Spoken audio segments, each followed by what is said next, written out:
It'll go just about anywhere. Even though the majority of Los Angeles-based 4x4 squareds will probably just end up cruising Beverly Boulevard on their way to the Grove, I had to get this thing out into the dirt. And after a few hours at Hungry Valley Off-Road Park in Gorman, California, I can tell you that this 4x4 is pretty much unstoppable. Portal axles, an extra 8 inches of ground clearance, and dual springs and struts at each wheel certainly does the trick. It'll drive up steep, rocky hills. It'll for deep waters, and that before you put it in low range and lock the differentials. I know I didn't even come close to reaching the limits of this SUV off-road capability, but I'll say, this is one Mercedes that loves to get dirty. It's easy to drive. Yes, it's 5.3 inches wider and 11.1 inches taller than a normal G550, but that's not as intimidating as you think. The 4.0-liter biturbo V8 offers a wallop of power, but it delivered progressively, and with a hearty exhaust note. The recirculating ball steering is super vague and heavy at times,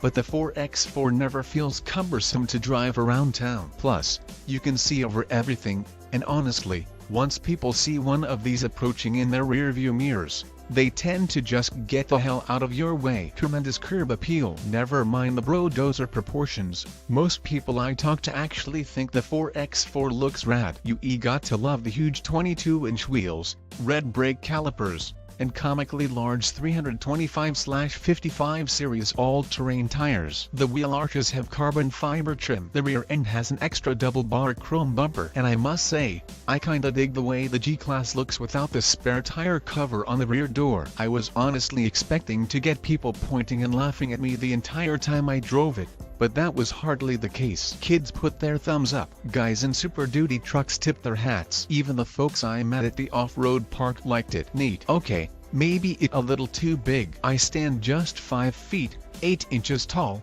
and getting in and out of the G550 4x4 is kind of a pain in the ass. Open the door, reach up and grab the steering wheel, and then hoist myself up onto the puny sill step. Getting out is pretty much a leap of faith to the ground, and I'm sorry to anyone who has to try to do this exercise while accessing the rear seats, with their poor ingress and egress. Also, while playing at the off-road park, the extra width and height makes the 4x4 too big for some trails. I scraped the roof light bar on a couple of trees and the wheel arch extensions on a few bushes. Unavoidable in something this big. That why real off-roaders just buy shorter, narrower Wranglers. It hella expensive. I originally wrote a paragraph in the pros section about how nice the G550 is inside. It's true, you get diamond-stitched Decino seats with Alcantara accents. They're leather everywhere. Indeed, it's a Mercedes-Benz, but it also $225,000, making it the most expensive of all G-Class variants, and in fact,